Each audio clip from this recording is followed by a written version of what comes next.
Good morning, my fellow pilots. Let me join my colleagues in welcoming you to the Spring 2017 Executive Board and in thanking you for your ongoing work that you do for your pilots and for your union. I didn't bring any props today, but I'm thinking about it. Maybe a green eye shade, maybe a little 5-hour energy drink for each of you at your stations to keep you awake through my report, but I'll save that for another meeting. So for today, we come together this week to continue the pilots' work.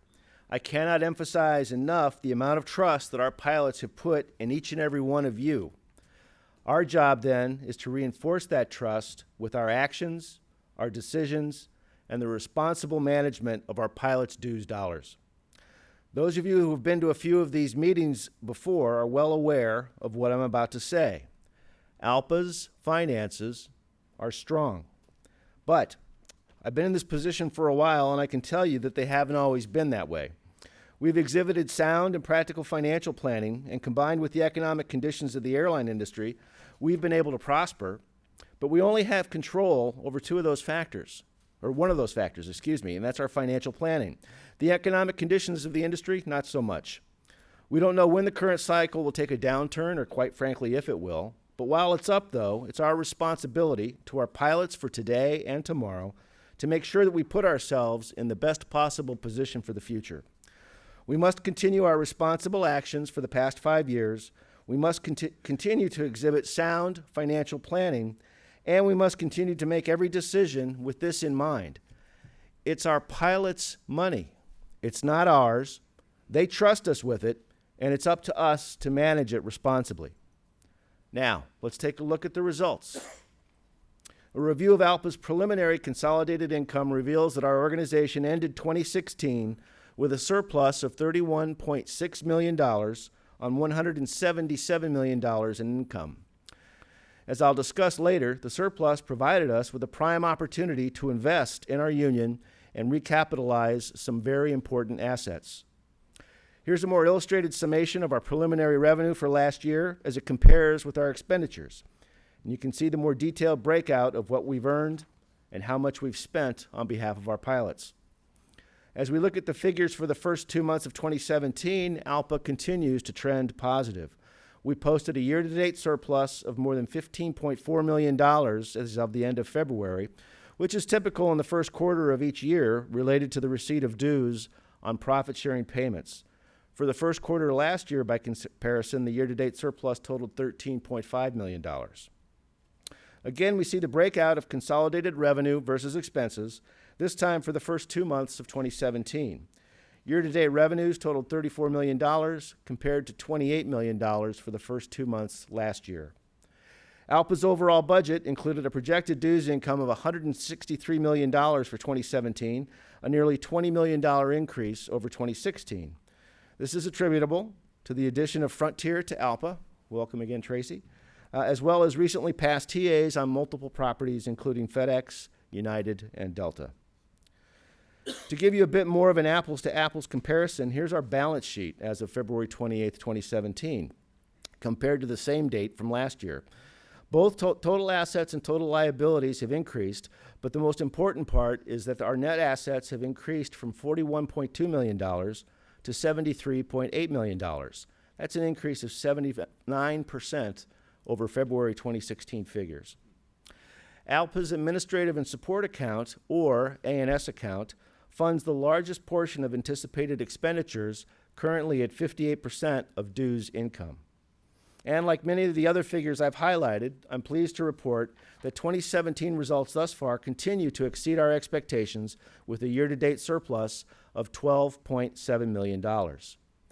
The A&S account, as you know, provides funding for ALPA's national committees, BOD and presidential committees, and governing body meetings, as well as a broad range of benefits and services from ALPA's toolbox. These services are among the many things available to your MECs as part of your membership in ALPA. A quick look at ALPA's consolidated operating income performance for the past 7 years reinforces the results of our sound financial discipline and planning.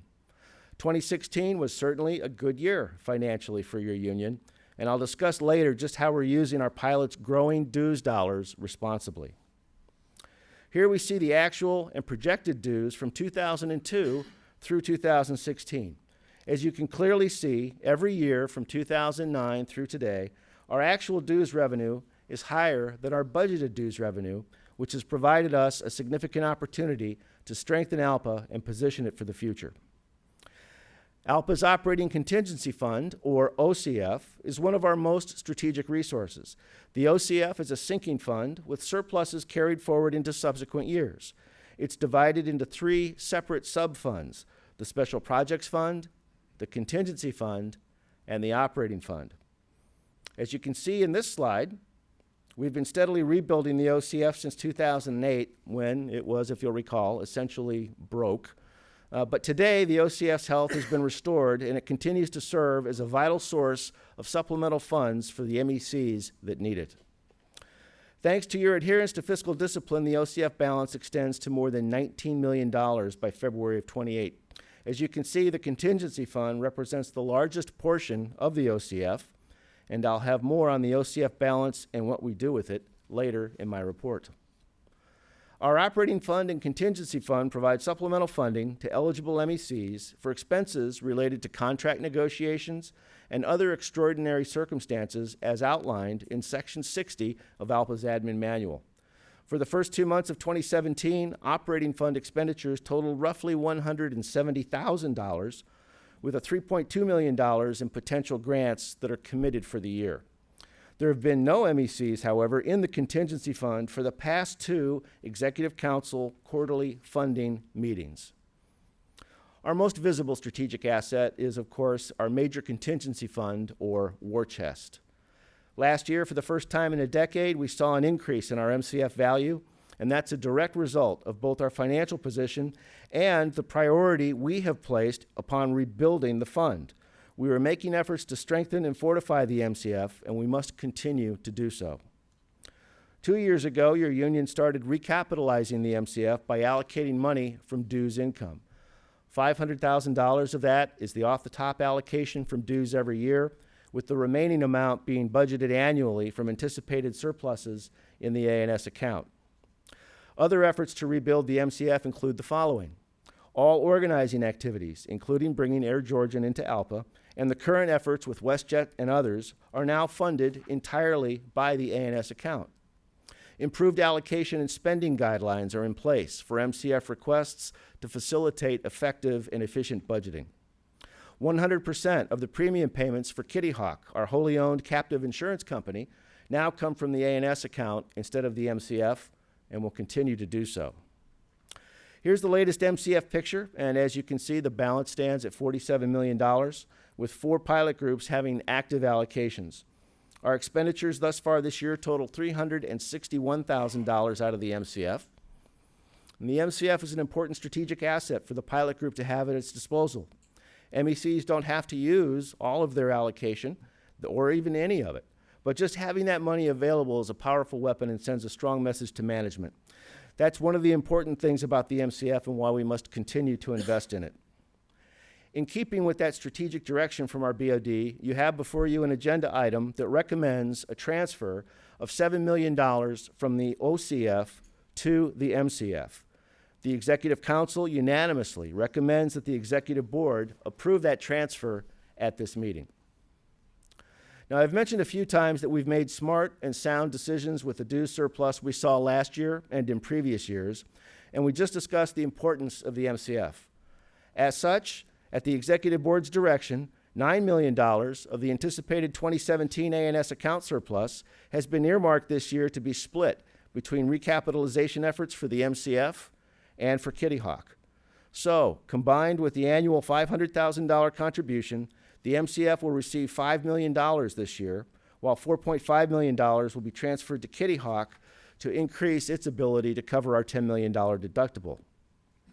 Your union's improving finances are clearly reflected on this slide, where you see a summary of MEC average account status and cumulative balances. The MECs as a group are in very good financial condition, as the average account status exceeds 100%, and a cumulative surplus of the MECs in excess of $40 million. Now, if that wasn't enough good news, as they say on late-night TV infomercials, just wait. There's more. Yes, there's more good news. As you'll recall, last fall, the Executive Board adopted changes to spending limit policy that will affect how dues income is allocated beginning next year. Currently, ALPA dues income is allocated into 4 accounts as followed. 58% of dues income is allocated to the A&S account, 36.5% to the MEC account, 3.5% to the OCF, and 2% to the LEC account. Beginning in 2018, the A&S allocation will be reduced from 58% to 57%, and the MEC allocation will increase from 36.5% to 37.5%. That 1% shift equates to approximately a $2 million transfer from the A&S to MECs year over year. The other allocations will remain unchanged. In addition to recapitalizing our strategic funds, we've also made a concerted effort at infrastructure improvements within ALPA. You see on the screen now our 3-year-old diagram on the mess that used to be our IT infrastructure and how we've set out to streamline things with the chart on the right. Don't worry, there's not going to be a quiz on that diagram at the end of the room or at the end of the meeting. There's only a couple of people in the room that I think could actually pass it, which is one of the reasons why we're simplifying it. Now, that's not to downplay the importance of the effort, which we call Project Amber. Without these improvements, ALPA would be in a significant risk for major problems as these systems continue to age and their support from vendors continues to wane. Over the past year, we've introduced 3 new systems. 1 you're probably very familiar with, and 2 perhaps not. First is our new expense reimbursement system, Infor-XM. I hope you all agree that it's an improvement on our previous system. The second improvement is a new financial system to streamline efforts for our dedicated staff in our finance department. And finally, we've updated our employee payroll system this spring. Now, I think you're all going to like what we have on tap for later this year as well. First off, we're going to introduce new financial report tools in the form of dashboards and drill downs that will make it easier for your secretary-treasurers to track their budget. We're adding new features for the pilot compensation system, including the ability to request to bank or use lost vacation days due to ALPA work.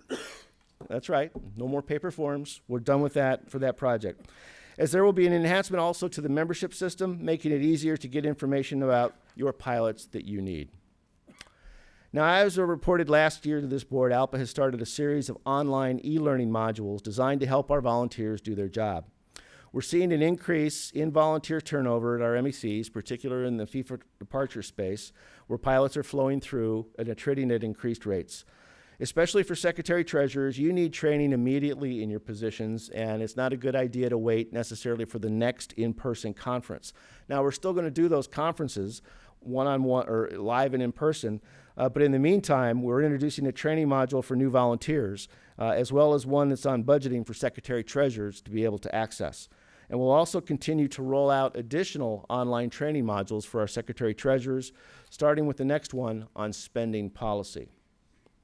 And finally, before I conclude, an update on ALPA's member insurance. As you can see from this chart, we have more than 18,000 members who take advantage of at least one aspect of our supplemental insurance offerings, spending almost $13 million in premiums. That's real value that we're able to offer our members as members and peace of mind for those pilots and their families. Now, none of these improvements that I've talked about would be possible without the financial sense and responsibility we've exhibited over the past few years, and we're doing very powerful things with our pilots' money. We're on a path to eventually be the state-of-the-art in our use of IT and business intelligence capabilities, and that's something that we should all be very proud of. As I said in my opening remarks, our finances are strong, but no one knows what the future will hold.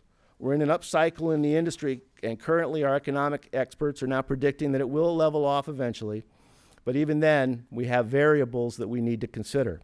As this busy chart shows, an increasing percentage of our dues income is variable. That is, dues income from profit sharing and other one-time payments. Last year was the highest we've seen. 13.2% of our total dues revenue came from variable payments, thanks to record airline profits and profit-sharing agreements. This year, we've budgeted for 8.3%. Now, we can predict, but we can never assume how much this variable amount will be in future years, which is why we must continue to stay focused on managing our fixed costs closely. We do that and we'll help ensure that our finances will continue to be just as strong today as well as into the future. Once again, I thank you for volunteering to serve your fellow pilots, and please thank your colleagues who do that work as well. Together, we can remain strong today and be well positioned to meet the future. Thank you very much.